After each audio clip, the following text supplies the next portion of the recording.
पूनम कौन अपन मिथिला अपन मैथिली चैनल सबके प्रणाम करै छी। आइ हम एकटा खिलौना गाबऽ जा रहल छी।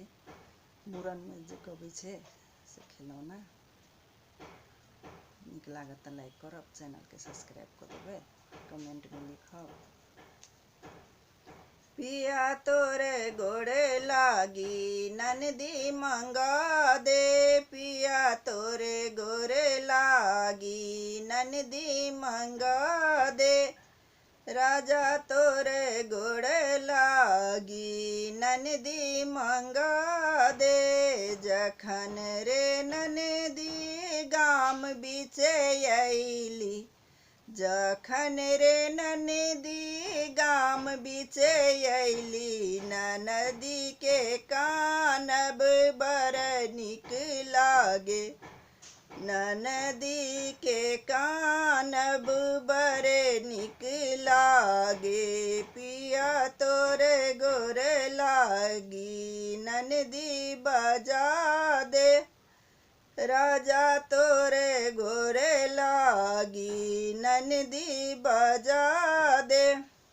जखन रे ननदी दरबजा बीचे अइली, जखन रे ननदी दरबजा बीचे अइली, चंगेरा महक पूरी बड़ नीक लागे, चंगेरा महक पूरी बड़ नीक लागे। पिया तोरे गोड़े लागी ननदी मंगा दे, पिया तोरे गोरे लागी ननदी मंगा दे।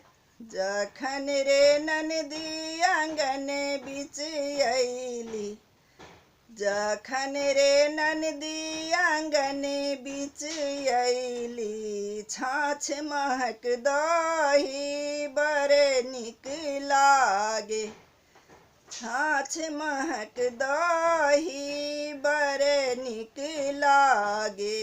पिया तोरे गोड़े लागी ननदी बजा दे, पिया तोरे गोड़े लागी ननदी बजा दे। जखन रे ननदी सोयरी बीच अइली, जखन रे ननदी सोयरी बीच अइली, सुठौरा के खाइते बड़ नीक लागे, सुठौरा खाइते बड़ नीक लागे। पिया तोरे गोड़े लागी ननदी बजा दे, पिया तोरे गोड़े लागी ननदी बजा दे। जखन रे ननदी दान मंगएली, जखन रे ननदी दान मंगएलनि, दैतो जे दान बड़ा कठिन लागे, दैतो जे दान बड़ा कठिन लागे। पिया तोरे गोरे लागी ननदी बजा दे, पिया तोरे गोरे लागी ननदी मंगा